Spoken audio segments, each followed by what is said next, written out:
bayang dagat sa adhikaing mapabuti ang kalagayan ng kanilang mga mahal sa buhay. Babaeng migrante, may kakampi ka! Programang hatid ay makabuluhang pagsasabula, talakayan at impormasyon. Handog sa inyo ng kapisanan ng mga kamag-anak ng migranteng manggagawang Pilipino. Babaeng migrante, may kakampi ka!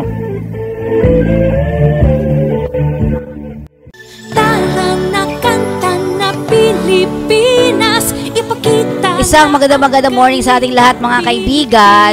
Ito na naman po yung lingkod Penny Codemos para sa ating babaeng migrante. May kakampi ka. Oh, naka-relax na ba kayo dahil sa nangyaring SONA nitong nakaraang Lunes pa, diba? Pero sabi nga natin sa napag-usapan natin nung nakaraan ay kalmado lang tayo at gumawa rin tayo ng para sa atin. Siyempre, sabi nga, may nakuha rin naman tayo kahit papaano, no? At siyempre, nitong nakaraan naman ay maganda rin naman ang ilang mga nagawa, ano? At natutuwa naman tayo na mula nung nakaraan, Webis ba yung nangyaring, quake drill, Webis, Naging successful ba ang nangyaring quake drill nitong nakaraan na naganap nito nakarang Webes? Yun nga pala, naakala ng iba ay lilindol daw, kaya ang iba naman ay talagang hindi lumabas dahil natakot. At ngayon, pakinggan natin ang report ng Marikina tungkol sa kanilang quake drill na nangyari dyan. Alam mo, marami daw silang mga learnings na nakuha.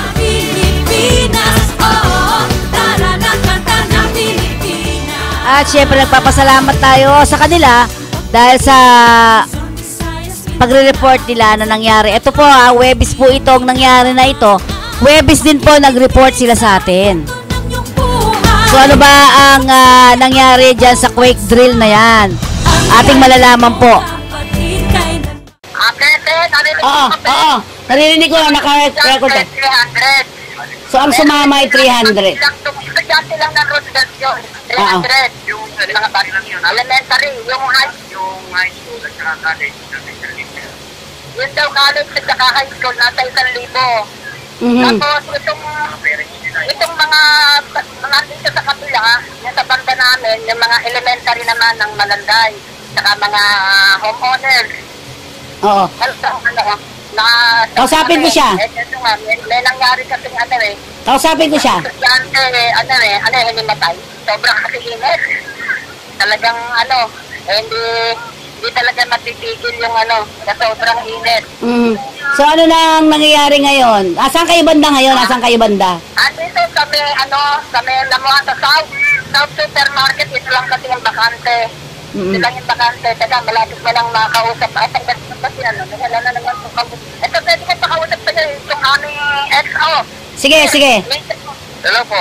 Hello po, magandang umaga po. Sir, nagsimula po kayo, anong oras po nagsimula yung inyong earthquake drill? After ng siren po, doon na po nag-umpisa yung pagpunta sa evacuation. So sir, paano ba yung flow? Ano ang mangyayari kung just in case kunyari ay nagkaroon ng isang malaking earthquake? So paano po, anong mangyayari? Paano po ang daloy ng mga tatakbo? O paano, ng tao, flow ng tao? Ma'am, ganito po.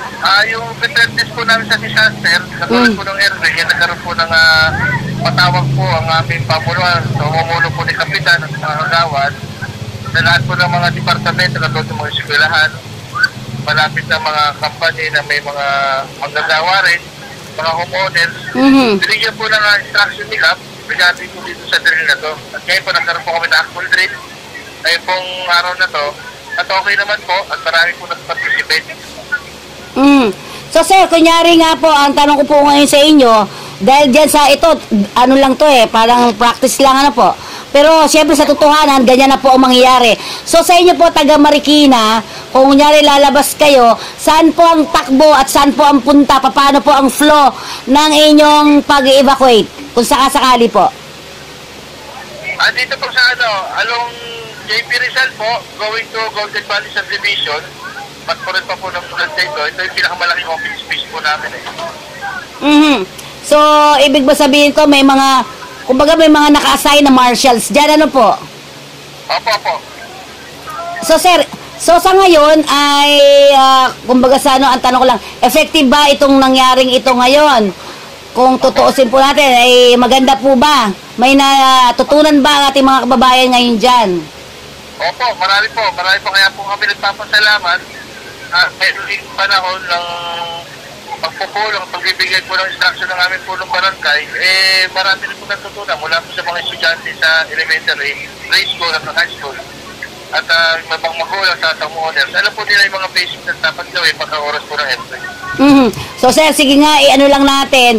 So, pag nagsisimula na yung earthquake, for example, ano po ba gagawin ng mga estudyante? For example, ang mga estudyante ang ating subject ngayon.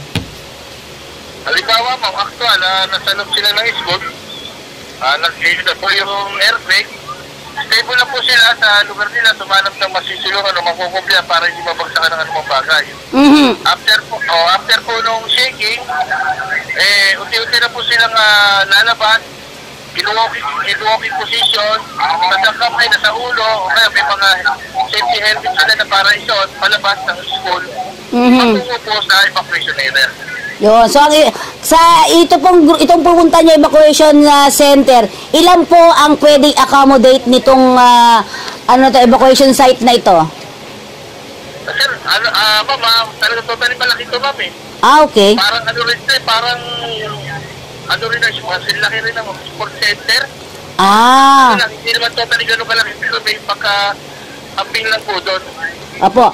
So, sir, siyempre maraming mga barangay din, ang kasali dyan. So, ano po ang mga role? Opo. Ano po ang role ng ating mga barangay officials dito sa mga nangyayaring ganito? Katulad po yung ating mga barangay official po, unang-una po, dito po sila naka-phone, lalo sa ganitong sitwasyon, ma'am. Opo. Yung mga kakailanganin sa sakali, naka-prepare naman po yung ating sanggunian at sa ating ilang kusyan na naririto. So sir, kapag lagi kayo naka-standby, gano'n ano? Opo, kasi po kasi meron po alam niyo po yung BDRSA, yung binuo po namin na for disaster committee, aktibo naman at organize naman po katulad ng mga disaster o anong mga sakuna po, anong kalapitan na ba yung mangyari, naka-monitor po kami palagi dito. So sir, ito pong mga constituent naman natin, itong ating mga kapitbahay, gaano po ba sila kakasupportive dito sa ating ginagawa ngayon? Ma'am, katulad yan, napakadami. Dami talaga, ma'am. Kung pwede kayo pumunta sa barangay, kung may kayo, makishare kayo ng actual video or footage ng makikita nyo, ma'am. Puntahan nyo lang may secretary namin kung gusto nyo, ma'am, para Oo. So, may mga mensahe ka ba, Sir XO, dito sa ating mga kababayan? Kasi yung ibang mga barangay, di naman sumali. So, may mga mensahe ka ba? Yun nga po, sana po, sa lahat, at hindi lang po sa ating mga namumuno, sa mga lokal na pamahalaan ng barangay, hanggang sa mga kapitbahay, at kung sino man, at lahat ng mga nakatira sa bawat barangay o lungsod, sana huwag natin baliwalain ang mga pagpapractice na ganito dahil po hindi natin inaasahan kung ano may darating sa atin. Kailangan, I am ready. So sir, bukod dyan, syempre, ito, lang naman to, isa lang yan doon sa inaasahan natin. Halimbawa naman sir, meron ba rin kayong akma? Halimbawa kayo dyan ay bahain naman mga flash flood, ganyan. So handa rin tayo sa ganyan. Flooded area po itong amin. Itong barangay Malanday, flooded area po. Okay, kung may ganyan naman sir, handa rin tayo, po? Opo, yung flooded area sa naman, sa pamunan po namin, talagang yan po talagang unang practice namin. Lalo po, nagkaroon rin po yung pamunuan namin ng drill regarding po sa flooded. Para maging handa. Saka po naman po, yung minimize naman po namin yung mga lugar at meron kami mapping ng ginawa sa pagpapasikap ng flooded area. At least, Nag-umpisa pa lang yung pag nakatutok na po kami kung saan area yung madaling magbaha. Ayun. So sir, sa ngayon wala na ba yung syempre alam mo naman may mga ilang mga citizen dyan o yung inyong mga constituent medyo matigas ang ulo, wala na bang ganyan ngayon? Yung ayaw umalis, ayaw magpa-evacuate, meron pa bang ganyan dyan sa atin, dyan, sa grupo nyo dyan? Pagkakaalam po namin dyan ay napakagaling o naging mahusay yung inyong drill, yung inyong ginagawa ngayon, no? So, sir, congratulations for that. Hindi po, mamaya na lang po, may emergency po kami. May pasyente kami sa ambulansya po ngayon eh. Ah, okay. Sige po, sige po. Sige po. Kaya kaya dinala na sa ospital kasi, lumala eh. Bakit? Ano nangyari? Wala nang kulay eh, sa sobra sigurong init. Bakit? Anong oras ba nagsimula yan? 10:30.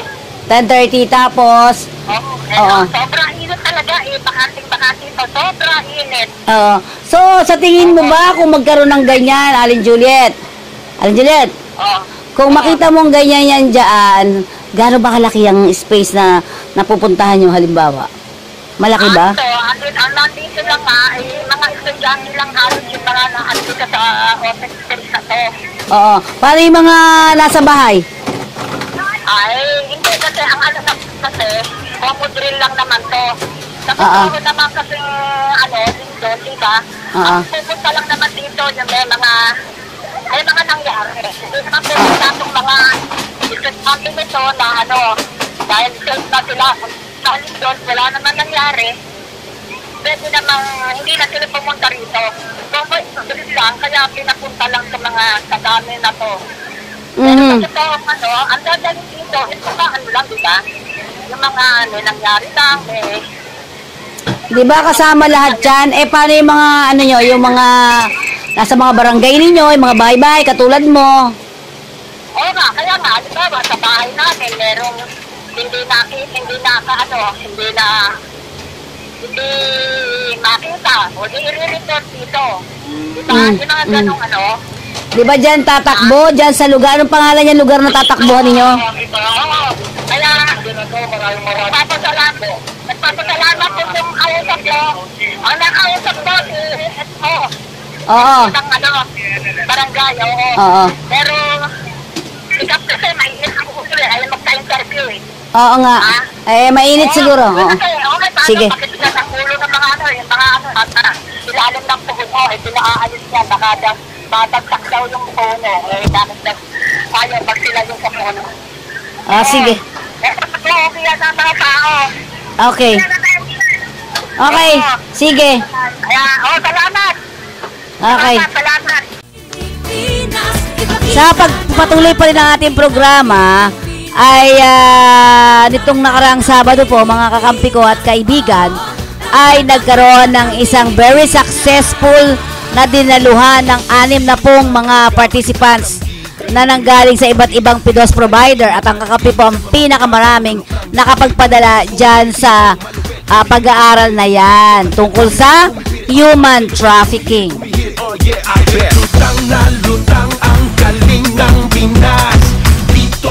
Ano nga ba ang trafficking, mga kakampi ko? Sige nga, try natin.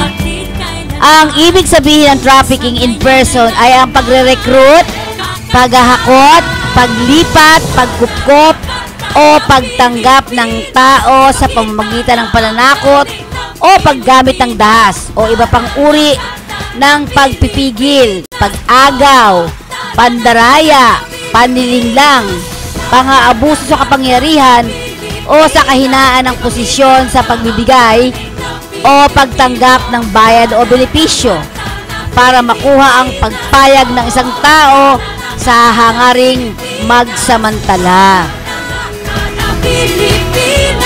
Ang pagsasamantala ay kinabibilangan ng prostitusyon o iba pang uri ng sexual na pananamantala sa pilitang pagtatrabaho o sa pilitang serbisyong pang-aalipin o iba pang gawain tulad ng pagtanggal ng bahagi ng katawan. So ayan mga kaibigan, ang ibig sabihin ng trafficking.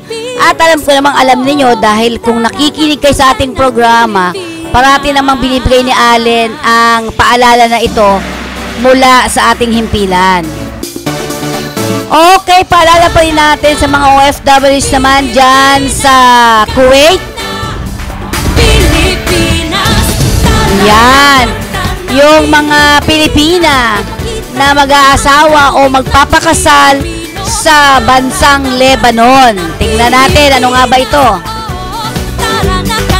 Bilang isang migranteng kasambahay, dapat malaman mo ang posibleng kahinatnang legal kung ikaw ay mag-aasawa o magpapakasal o may balak na magbuntis sa Lebanon.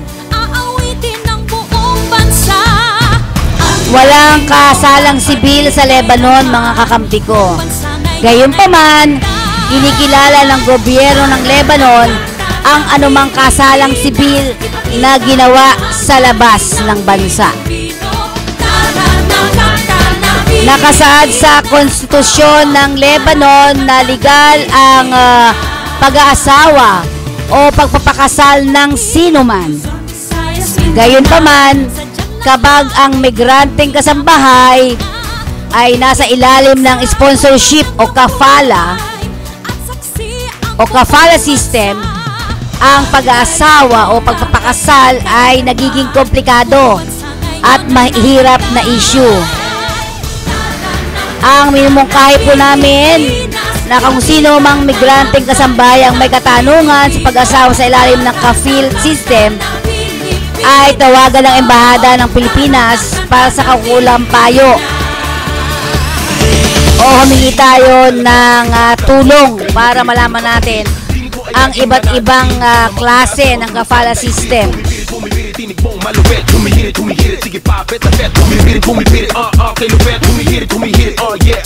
Lutang na lutang ang galing ng Pinas.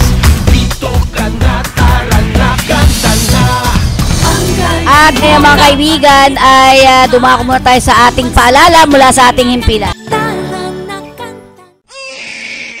Pare, nanganak na si Commander. Aba talaga, magkano damage? Ang laki siguro niya, no? Hindi naman, kasi PhilHealth member ang kumari mo. Buti na lang at bukod sa updated na kontribusyon, updated din ang member data record o MDR niya. Ang laki na ng bawas sa binayaran namin. Bayad na ang bill, hindi pa nagalaw ang pambinyag namin. Para sa walang hassle na pagkakamit ng inyong benepisyo sa PhilHealth, siguraduhin updated ang inyong MDR o anumang pagbabago sa inyong personal na impormasyon tulad ng civil status, pagbabago ng tirahan, dagdag na dependents at iba pa. Para sa karagdagang detalye, bumisita sa alinmang tanggapan ng PhilHealth. Tumawag sa 441-7442.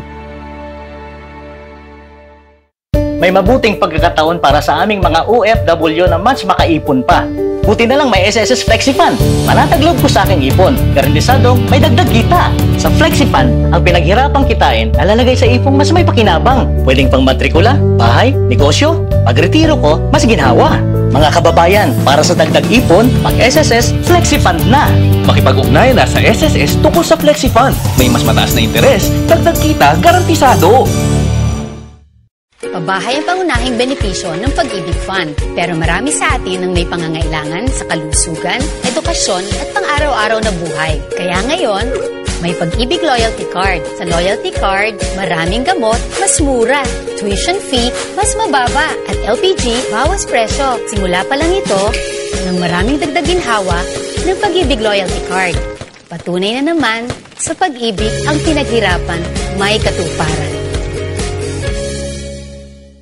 Ma'am, magpapaalam na sana ako. Bakit? Saan ka pupunta? Mag-abroad na po ako. Gasoline boy sa Middle East. Mabilis nga po eh. Direct hire kasi. May-repair kasi ako ng kababata ako sa employer. Ano? Direct hire? E di ba bawal yan? Wala kang proteksyon kung ganyan ha? Dapat idaan mo sa legal na proseso. Huh? Ganun po ba? To find out more, log on to www.poea.gov.ph or call the POEA at 722-1144 or 722-1155. Maging mapanuri, huwag maging biktima. Ito ang karanasan ni Joanna, Elena at Shona. Sinabi niya sa nanay ko, mabibigyan nila ako ng trabaho. Pwede niya daw akong gawing singer. Sa abroad daw. Doon ako pupunta para magtrabaho. Hindi niya sinabi yung trabaho ay sumayaw ng nakahubad. Kinulong ako kasama ng mga ibang babae at hindi pinakain. Umabot ako ng Singapore. Pinilit naman ako makipagtalik sa mga foreigners. Doon ako nabuntis. 15 years old lang ako noon. Dito sa Pilipinas, 100,000 na bata ay pinapasok sa sex trade. Ang child trafficking ay isang krimen. Mag-report sa Action Line 02-1343.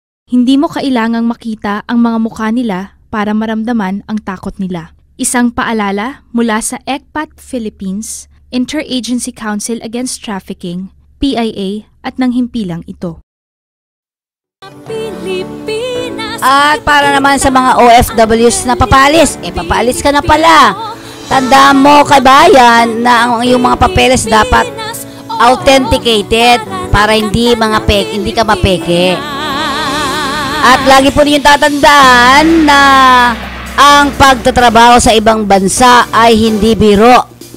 Kaya dapat ihanda ang sarili sa trabaho harapin sa labas ng bansa.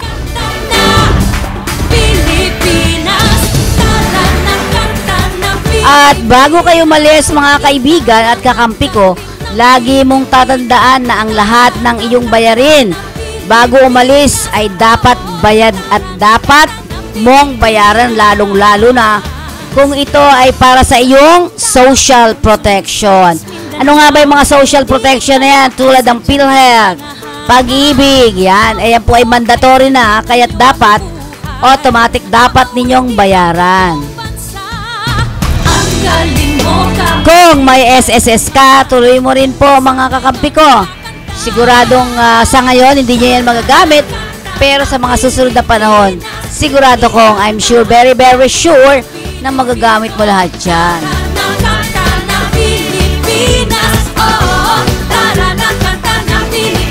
Paalala pa rin namin sa inyo para hindi kayo katulad ng mga balita natin mamaya. Tingnan nyo.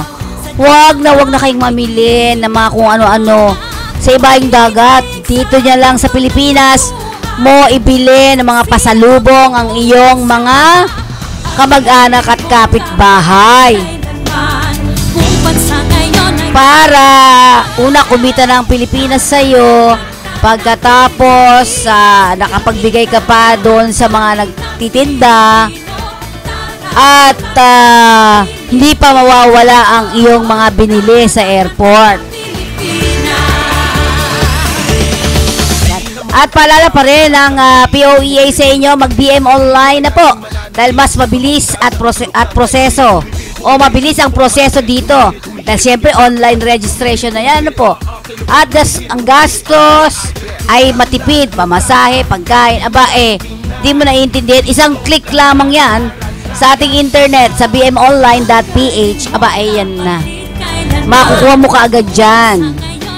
Sa mga hindi pa naman kwalipikadong gumamit po nito, tumawag po kayo sa POEA, mga hotline nila, para sa inyong schedule o appointment. At ang kakampi ay maaari nyo bisitahin sa kakampi.news.blogspot.com, www.ustream.tv/channel/kakampi-online, at ang aming website kakampi.twix.com/kakampi. At magbukas din kayo, hanapin nyo yung kakampi, SSS, Social Security System, yung PhilHealth at Pag-ibig sa Facebook. Malapit na naman ang ating OFW Gawad Parangal. Kaya bets na, bumoto na po kayo. Ang ating online ay services@kakampi@gmail.com, or sa Kakampi, open niyo po yun. Pwede na kayo bumoto doon. At para sa ating alam ba ninyo,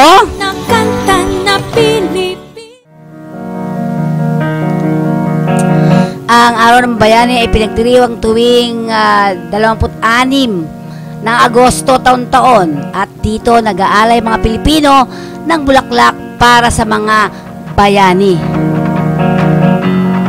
Pinapahalaga ng mga Pinoy ang nagawa ng mga bayani para sa kalayaan at kapakanan ng bansa. 19 ng Agosto, ito naman ang araw ng Lungsod Quezon, na taon-taong ipinagdiriwang din ang pagkakatatag nito.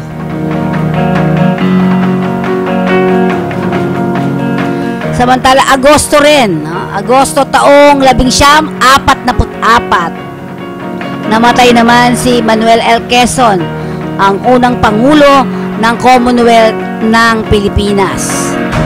Siya ay pinanganak ng taong 1878 or 1878. Samantalang taong 1983 ng Agosto ika-21, namatay naman si Benigno Ninoy Aquino Jr., isang Pilipinong politiko. Agosto rin naman nang namatay ang dating Pangulong Corazon Aquino, ang ika-11 Pangulo ng Republika ng Pilipinas. Taong 29 o August 1, 2009. Samantalang Agosto rin ng taong 29, namatay naman si Eranio Manalo, ang tagapamahalang pangkalatan ng Iglesia ni Cristo. Yan ang ating mga alam ba ninyo sa Sabadong ito.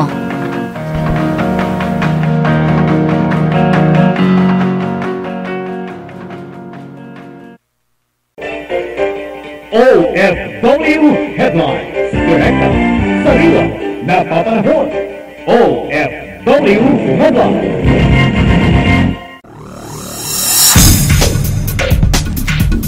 At para sa ating mga balita sa Sabadong ito, nagpapaalala ang Commission on Filipino Overseas sa mga Pilipino na may immigrant visas na dapat sila magpa-reserve at magpa-registered online bago dumalo sa Pre-Departure Orientation Seminar o PDOS at ang Peer Counseling Program o ito ang PCP.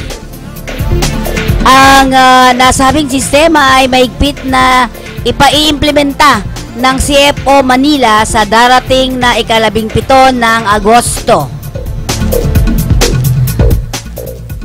Tanging mga kliyente lamang ang magpipresenta ng kanilang reservation slot at may online registration na may kasamang barcode reference o reference number ang siyang tatanggapin sa PDOS o ang PCP.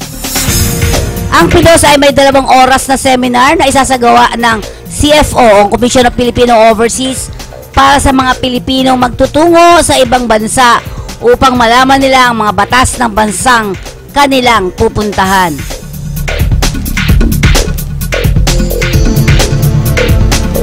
Samantala, usap-usapan ngayon sa Hong Kong ang kumakalat na hubot-hubad ng larawan at video ng isang Pinay worker. Ayon sa isang OFW, nagkalat sa social media ang larawan ng hindi pinangalanang Pinay at pati na mga dayuhan ay may kopya rin ng kanyang larawan at video. Dagdag pa niya, isang malaking kahihiyan ito ngayon para sa kanila, lalo pat kababayan nila ang nasasangkot sa iskandalo. Dahil dito, hiniling ng ilang overseas Filipino workers sa Embahada ng Pilipinas na i-deport ang Pinay dahil kung lalala pa ang sitwasyon ay posibleng maapektuhan ang imahe ng mga OFW sa Hong Kong.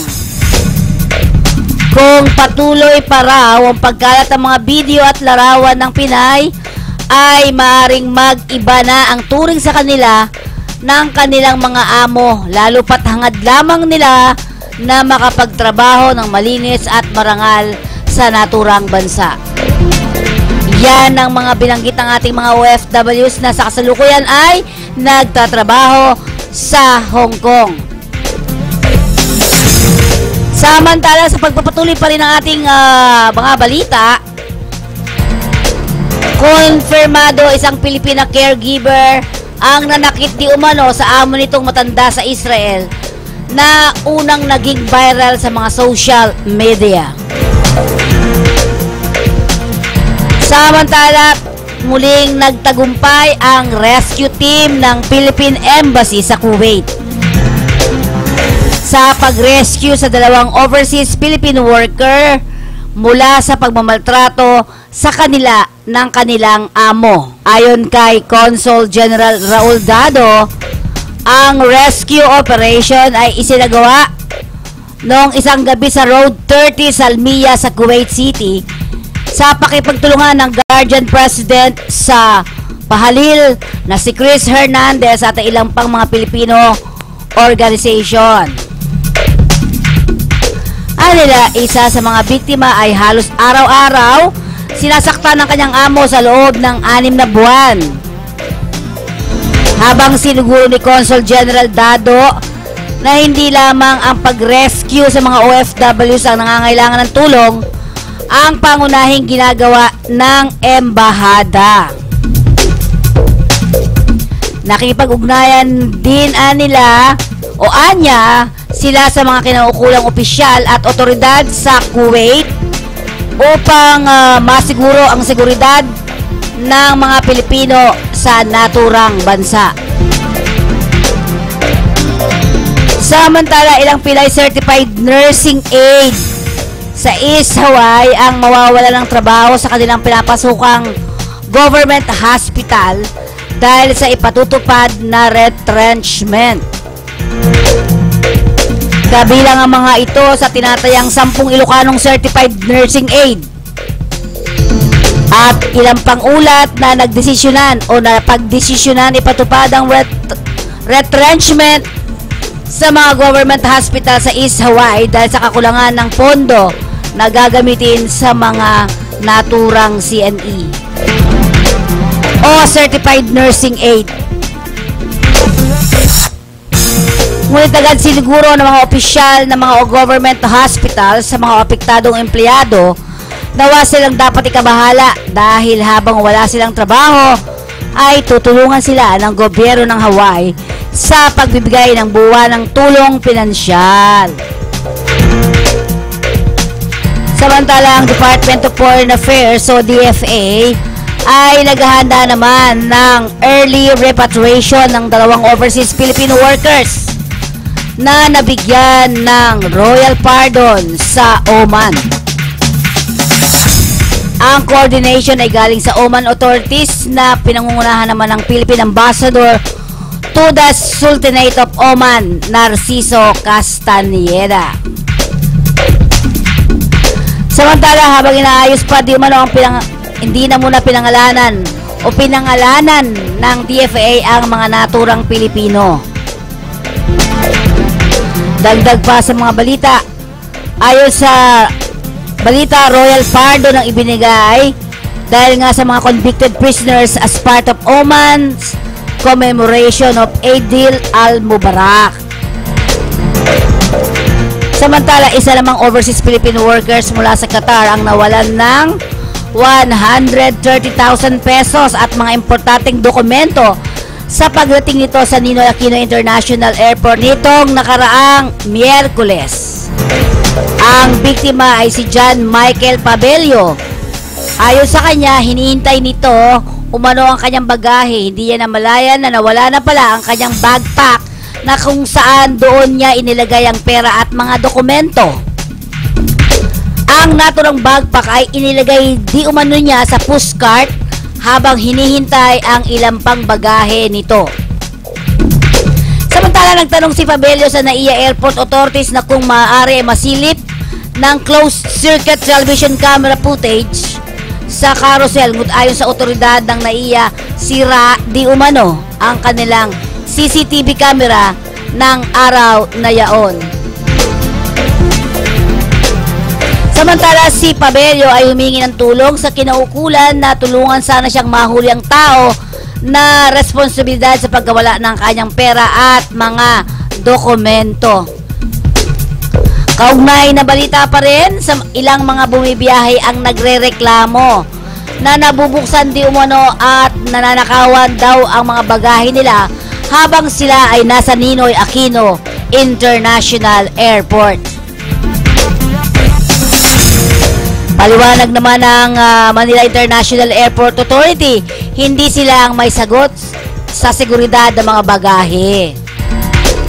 Inamin nila na posible raw na mangyari ang nakawan at itinuro rin nila kung saan ito posibleng mangyari.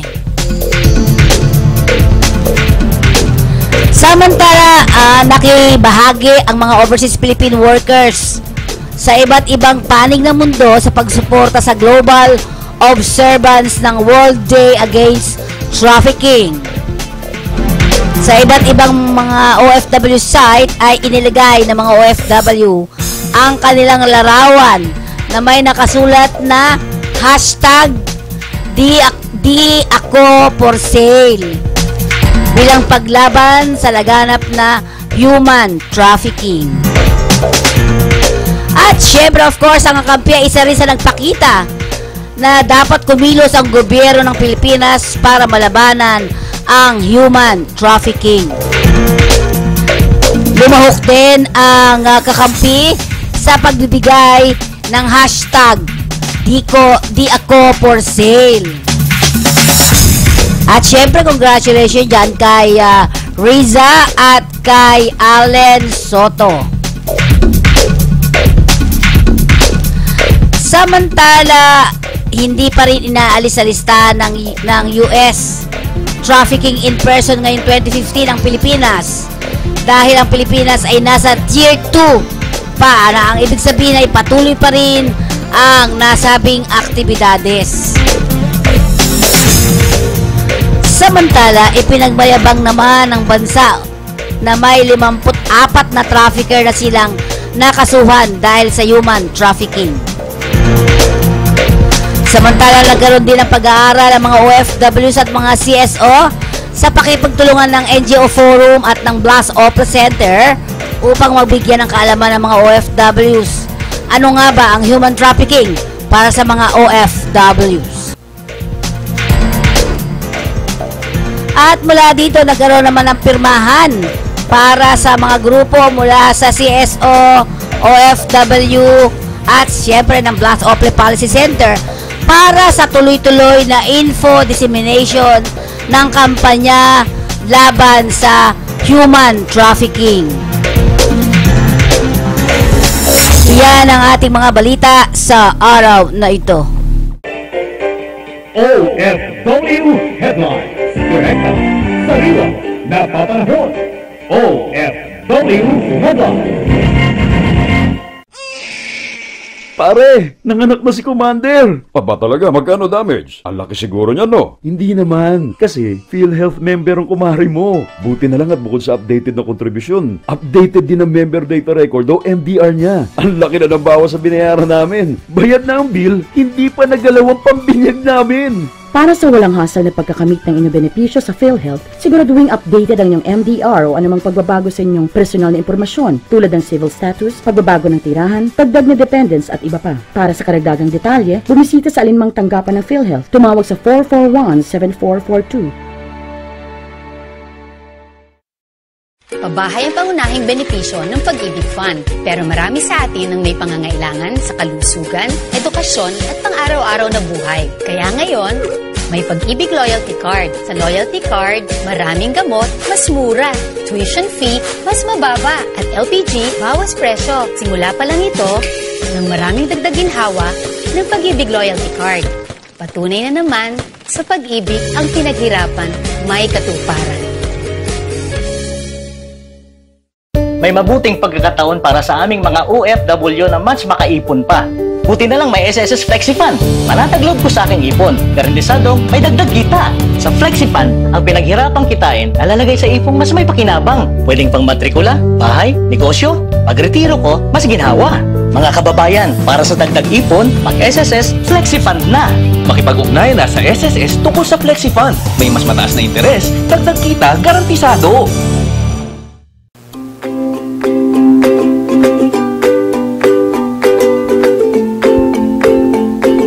At ngayon dakuan natin ang ating chikahang buhay. At dito nakausap naman natin ang representative ng nurse mula dyan sa Kongreso. Walang iba kundi si Representative Lea Pakis. At sa kanya natin nalaman kung ano mga bill sa Kongreso ang nakapatuon para sa mga nurses o ano yung mga nagawa niya sa buong 3 taon dyan sa House of Representatives.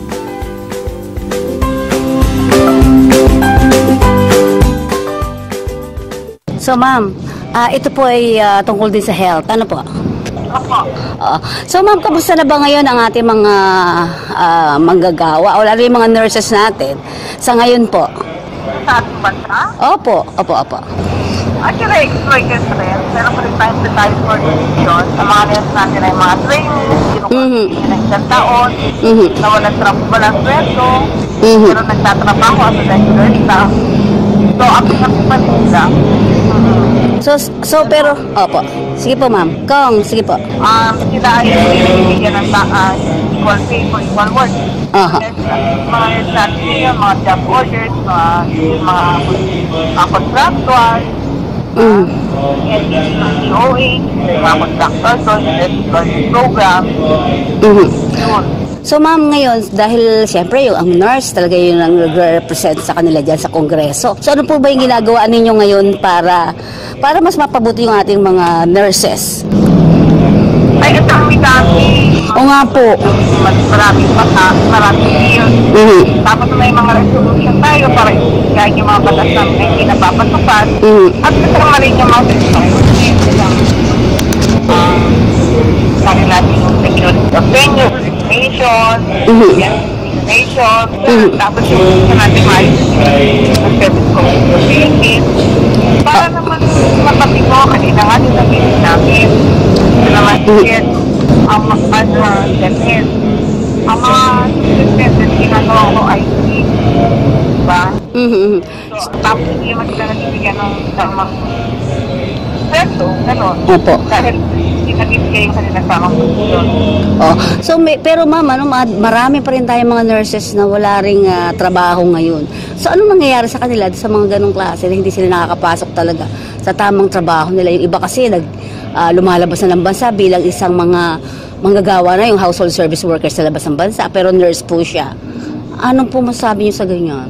Siyempre, ayoko yan yung nalaban ko dito sa Kongreso na magkaroon ng equal pay for equal work and work of equal value. Kasi nga, masyado na, hindi lang naman mga American, iba sila ng mga manggagawa. So, pati mga doktor, pati mga WH, lahat naman yung mga yan, hindi kinibigyan ng tamang.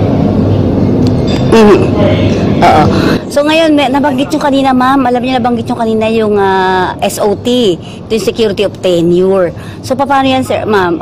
Paano nyo ginagawa ngayon yan? Kasi medyo mahirap na usapin yan. Oo nga, nagpano tayo ng bill, pero dahil iba hindi na mga problema natin. So dito ma'am sa Security of Tenure, medyo talagang wala tayong, may maaasahan kaya tayo, matatapos na kasi yung 16th Congress po. Ano kaya? Hindi pa tapos. Tama, oo. Pero ma'am sa mga, sa inyong pagre-represent dyan, ano na po yung mga nag-gain natin bilang representative ng ang nurse sa ngayon po? Meron na tayo na iba sa mga batas. Natulad ng Black Health Morning, sa mga CSU, at meron tayo mga co-author ng batas natulad ng mga office of learning, yung sa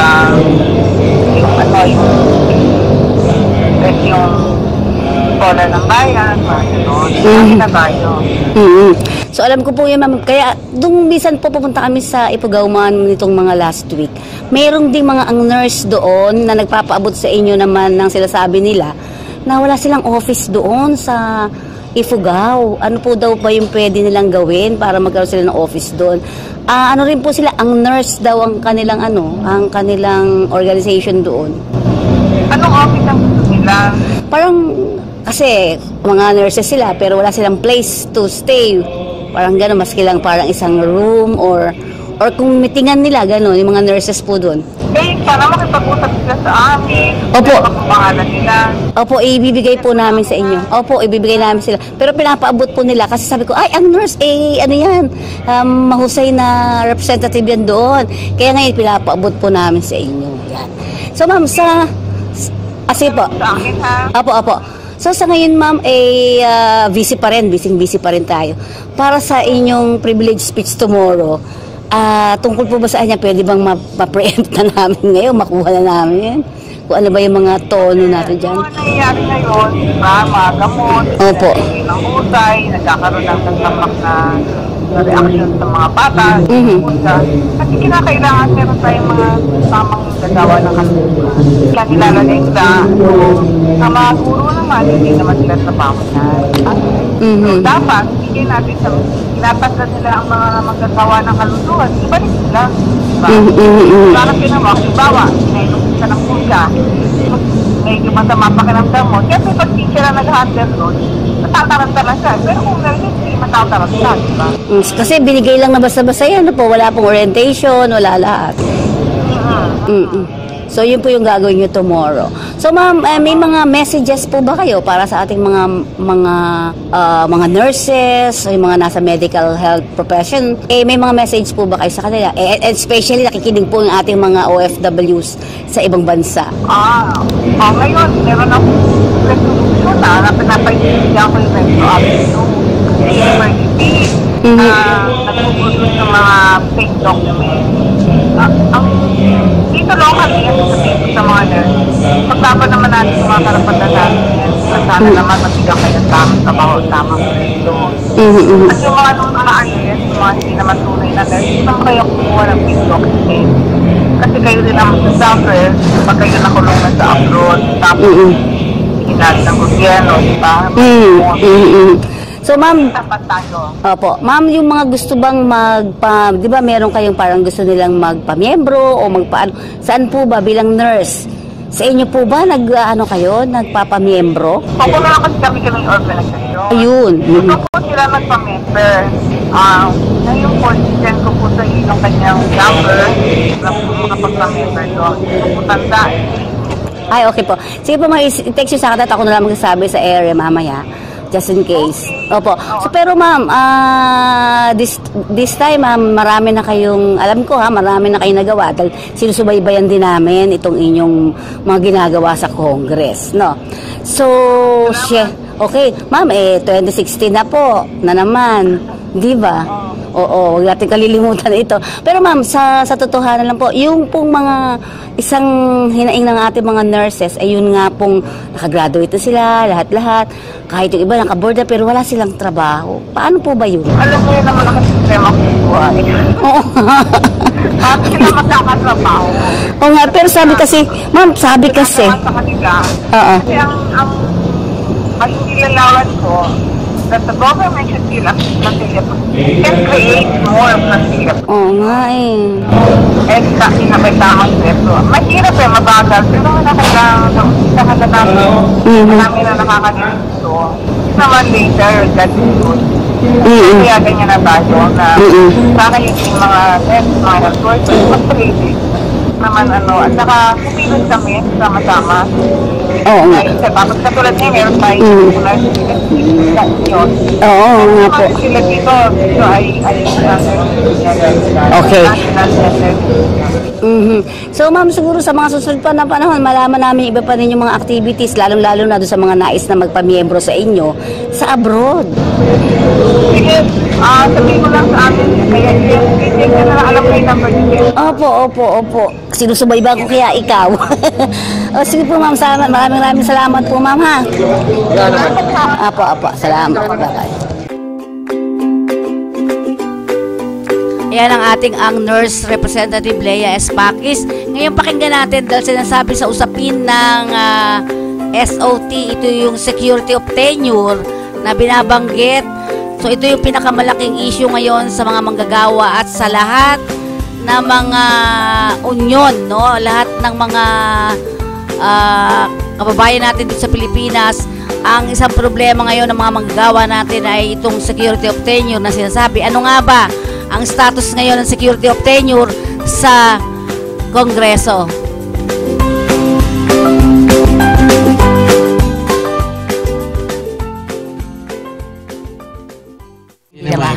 Pero kaya nga sinabi ko kanina, kailangan talaga natin na mag-ano ng bagong mga champions para dun sa pagsulong ng Kahit mga... maliit na porsyento, wala to.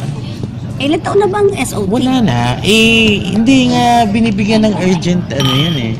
Tingnan mo ha, nung isang bill na binigyan ng binasbasan ni Pinoy na urgent bill, yung FOI, ano nangyari din? Wala. Tapos ngayon, sa last zona niya, ang sinasabi niya, ang binibigyan lang niya as urgent bill, yung anti-dynasty. Tsaka yung isa pa. Wala na, isa na yata. Bagsang Moro, wala na. Ang BBL, ang BBL pala. Ayan na yun, Pero other than that, wala. Talagang hindi yan. Tapos tayo kasi nagkaroon ng masakit nga sa amin sa nagkaisa. Kaya nga hindi na kami nakipag-dialogue kay Pinoy nitong May 1. Kasi nakita namin wala naman siyang ginagawa talaga. Nagpo-promise lang siya. Tapos nung sinabi niya last 2014 na sinabi niya na mahirap kung ipasa yung security of tenure. Ilan taon na ba security of tenure? Ha? Ilan taon na ba? Tagal na yan. Ilan taon na nga? Mga more than 10 years. Kasi 13th Congress pa yun. Oo nga. So anong Congress na ba tayo ngayon? 16. 16 na. Diba? 17. Kaya nga yan. Pero hindi tayo mawawala ng pag-asa na kailangan ipasa. Kasi that's the only way na mapapasulong natin yung mga adikain na manggagawa kung maipasa yung security of tenure bill. Yun lang yung isa sa mga doon eh. Pero for the meantime wala ito, anong pwede natin magawa? Kailangan talaga magpalakas, mag-start ng organizing. Kasi sabi nga ni Pinoy, pinapasalamat niya dun sa SONA, wala na daw nagsa-strike, wala na daw which is not true. Hindi lang kumikibo yung mga tao kasi ang hirap nga i-organize dahil dun sa contractuals. Pero ngayon kasi, ang binubutas namin na hindi totoo yun dun sa DO 18, Department Order number 18-A na hindi na pwedeng mag-organize. Kailangan mong i-organize ang mga contractuals. Pero yung UNICEF, yung trade unionism at saka Hindi, yung ibig sabihin, di ba ngayon medyo pinapayagan tayo mag-union, mag-ano, di ba? Pinapayagan? Hindi nga. Hindi hirap na hirap. Kaya nga, sinusulong natin. Kailangan nga ang isa nagkaisa. Pero sa batas sila, parang may right to self-organize. Right to organize. Right to organize. Pero sinicircumvent nga. Kasi akala nga ng karamihan na dahil dun sa Department Order 18 ay hindi pwedeng i-organize yung mga contractuals. Sinicircumvent ng mga employers, ng mga business owners. Kaya nag-i-increase yung mga contractuals, nagdi-decrease yung mga regulars. Nakakatakot yun. Kasi pag ganun yung mangyayari, yung economy natin babagsak yan later kung ganun yung mangyayari sa kanila. Kaya kailangan natin, the only way, sa ginagawa naming task force investigation dun sa Valenzuela, Task Force Valenzuela, nakita namin dun sa realization namin, nakita namin dun 99% ng mga sweatshop sa Valenzuela lang na pinupuntahan namin ay nagva-violate. Nandun na yung mga batas na yan, bakit sila nagva-violate? Nakakakuha sila ng mga certificate of compliance from DOLE, nakakakuha sila ng temporary business permit, nakakakuha sila ng mga Bureau of Fire na mga certificate.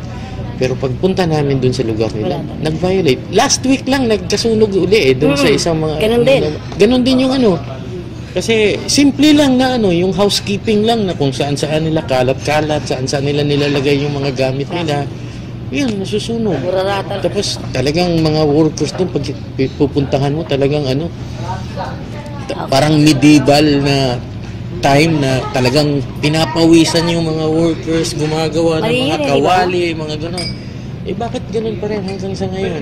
Tapos yung sinishare ko kanina na 6 years na siya, proud siya na 6 years na na regular siya, pero hindi niya nung nakita niya na mula nung first year niya hanggang sa 6th year niya ay minimum wage earner siya. Pero pag kino-compare niya yung development ng company na nandun siya, ang laki-laki na.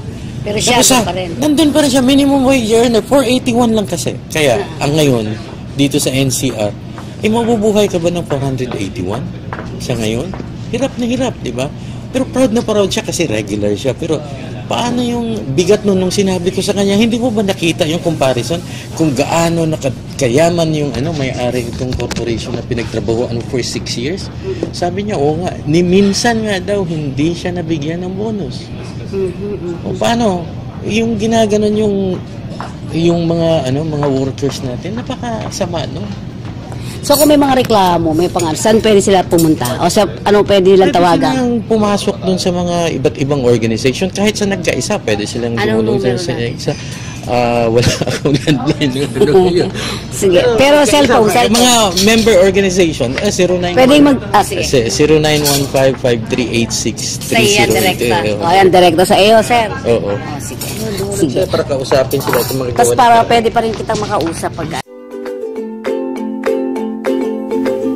Ayan mga kaibigan, ang grupo na nagkaisa. Kung kayo po ay may mga reklamo tungkol sa inyong trabaho o kaya doon sa sa inyong mga pag-uunyon ay pwede kayong tumawag sa 0915-538-6308 at si kasamang Decalso ang sasagot sa inyo. Ulitin natin yung numero 0915-538-6308. Ayan, kung kayo po ay alam nyong dehado dun sa inyong trabaho, pero siyempre sinasabi nga natin sa inyo, baka naman kayo tatamad-tamad, mahirap din naman yon. Kaya ito po ay mga violation lang ng inyong kumpanya. Ulitin natin yung numero 0915-538-6308. Pwede kayo mag-report sa numerong iyan. Yan po ang ating chikahan sa Sabadong ito.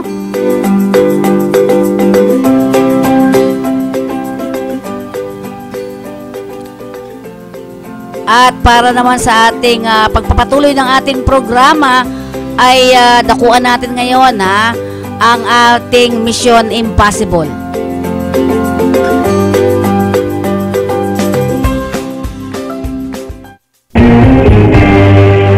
Mission Impossible. Ang asawa ko po nagta-tricycle driver lang, hindi naman ho permihan. Tapos yung tricycle binaboundaryhan pa ho. So yung kinikita ho niya, hindi ho sapat sa amin kasi umuupa pa ho kami ng bahay. Nagbabayad kami ng tubig at ilaw. Umabot ako ng 3 araw, 4 na araw. Isang beses lang po ako pinakakain. Yung iinom ng tubig, kailangan magpaalam pa. Dumating po yung 8 days doon sa agency ko.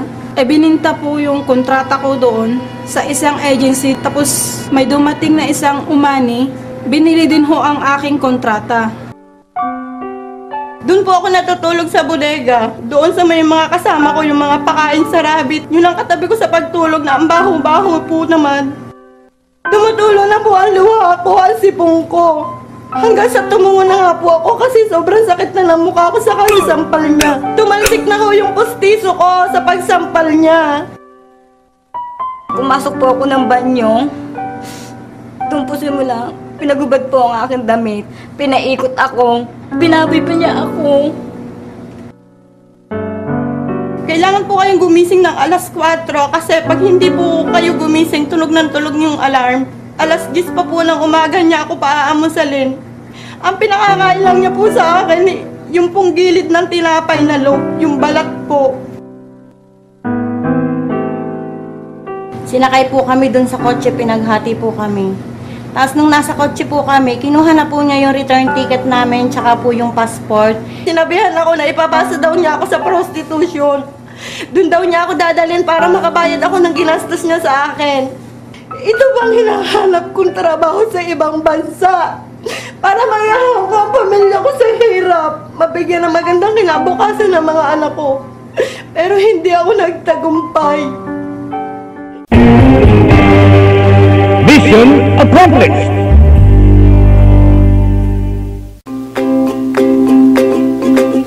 So mga kaibigan, na yan po ang ating Mission Impossible sa araw na ito. Ito po yung mga karanasan ng ating mga OFWs, no? So with that, sana po nakakuha na naman muli tayo ng mga aral mula dito sa ating programang Babaeng Migrante May Kakampi Ka. At muli po, nagpapasalamat tayo. Isang magandang Sabado po ng araw na ito.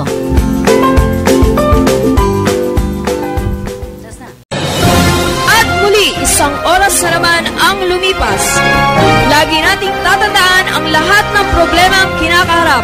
May kasagutan dito lang sa ating programa, Babaeng Migrante May Kakampi Ka. Programang totoo para sa masa. Serbisyong totoo para sa OFWs.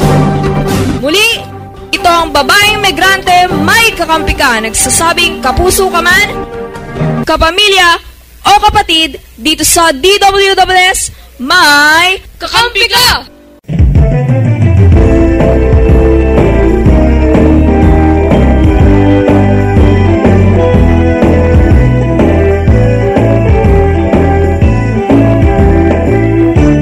Inyong narinig ang isa na namang serbisyo totoo mula sa babaeng migrante, may kakampi ka.